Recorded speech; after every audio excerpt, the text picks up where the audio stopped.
Peace and guidance to whoever that may be watching this video.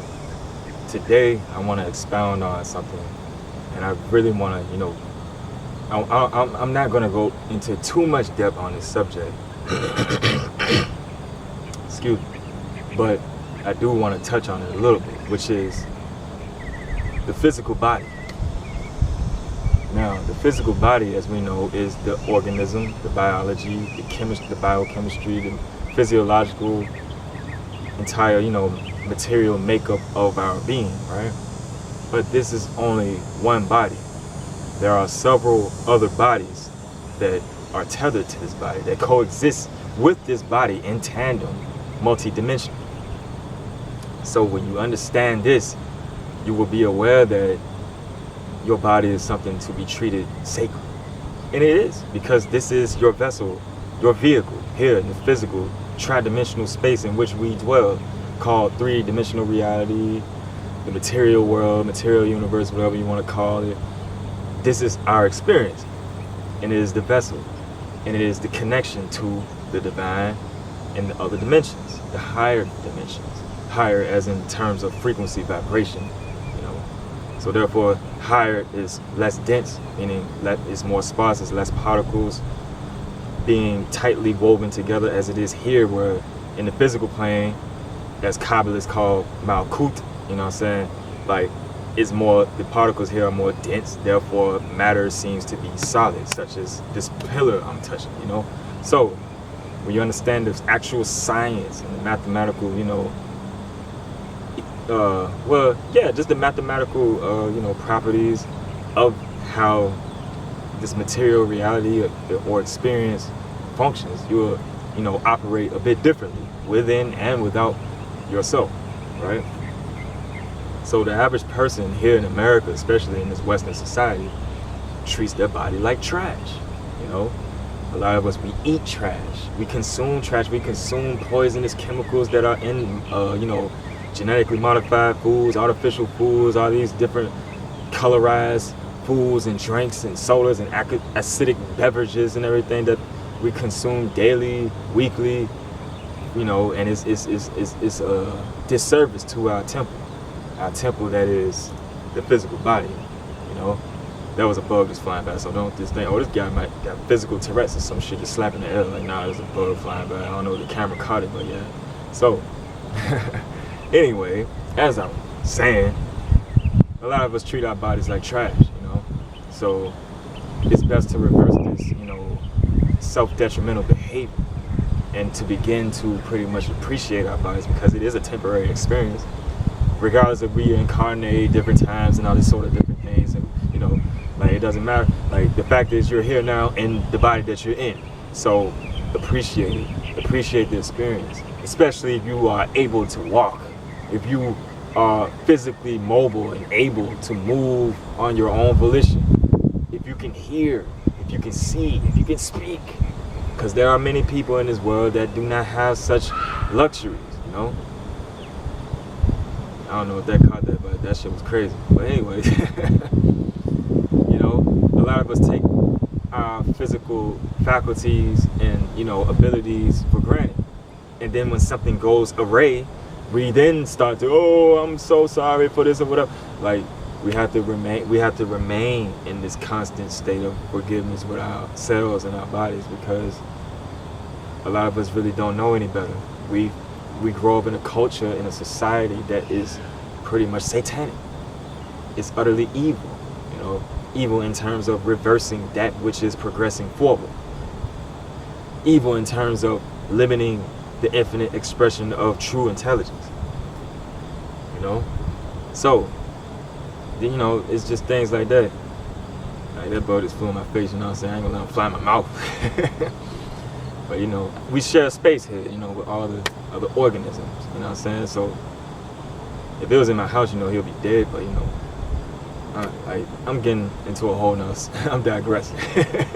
But anyway, just understand that your body is a sacred temple for that which we call God, the infinite holy power that spawns and sustains everything in creation, all existence,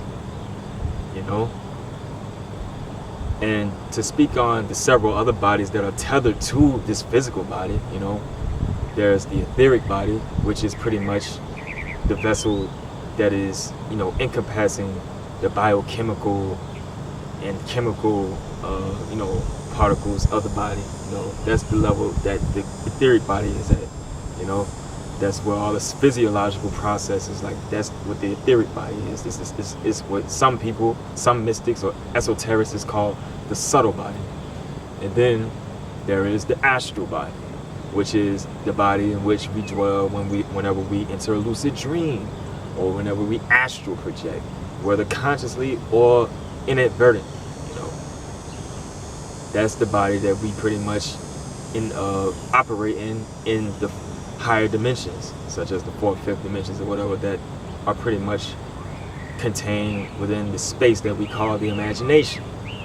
All of this is imagination, to be utterly honest, but just because this, waking conscious state that we're in daily, we take this as a true, definite, real thing, although it's utterly fleeting.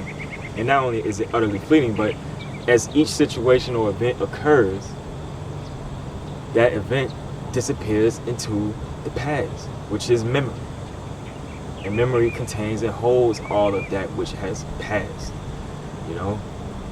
It is the data reservoir of the succession of the progression of each and every single moment. And whenever a moment passes, it becomes imaginary, because the only way you can recall it is through what? The imagination, through the mentals, through the mind's eye, through the mental plane, And then there's the mental body and spiritual body. Like, it's so many different, but again, this is what we can perceive now. It can be empirically proven within yourself. You just have to maintain the power, your concentrative energy in the mind. You have to become utterly attentive to yourself when you are falling asleep and while you're asleep, because that's the bridge to pretty much discovering and uncovering this truth for yourself, rather than reading it in a book or watching it from somebody like me in a video. You can see it for yourself when you start to alter your consciousness naturally. But of course, you can take substances, whatever, but I highly suggest that you do it and become acclimated to doing it consciously, intentionally, because that way you won't need some external substance or force or whatever to assist you in that endeavor, So yes, just remember to, appreciate the body. You only have it for a temporary amount of time here, Treat it with the most respect and honor, just as you would do, your elders that you love dearly, You have to honor and love your body. See, the society trains and conditions us to not give a damn about our body. There's people eating junk food. There's people having sex with all kinds of people, not even really truly knowing them or anything. Like, this is things that will jeopardize your auric field and your other astral, etheric, and, solar bodies, Because once your higher bodies are, damaged or compromised, that's when physical illness takes place in the physical body, Everything starts above and then it trickles down to the lesser, Everything starts from high, then it trickles down to the lower, which is this material plane. This is why you can think certain things and make certain plans, and then when you take forth the physical actions, you're not only taking forth physical actions, you're taking forth mental and spiritual astral actions that are facilitating that which you perceive in your mind that you want to happen in the physical world. So it happens there first, then it trickles down into here, then you see it as what? Manifestation. This is how these things occur. And when you understand the science, the actual science, not pseudoscience as these materialist scientists will have you believe, or will, pretty much lead you astray into believing, but the real applicable science of which that I'm speaking now, you can investigate for yourself with your own direct experience. Anyone can do it, anyone can become perceptible to the true nature of this thing that we call reality or life, Like I've said in a tweet before, do not let other people with limited consciousness, mundane consciousness, dictate to you what reality is. How can they determine what reality is when they're not even aware of the true nature of their own being? And they're going to tell you what is real and what is not real, what is true and what is not true. When this person believes that money is real, when this person believes that there is authority, when this person believes in government, you know, like you can't believe somebody that is blind and totally just another cog in the matrix. You have to see through the bullshit, you know. So that's all I pretty much wanted to, you know, chop up on today. And my apologies for, you know, the insect interruptions, but you know, hopefully the message, you know, trustfully the message, you know what I'm saying, penetrated through regardless of whatever, you know, interruptions there may have been. But, you know, we're going to continue to keep on keeping on with this content and delivery. So, with all that being said, until next time, peace and guidance. I'm out.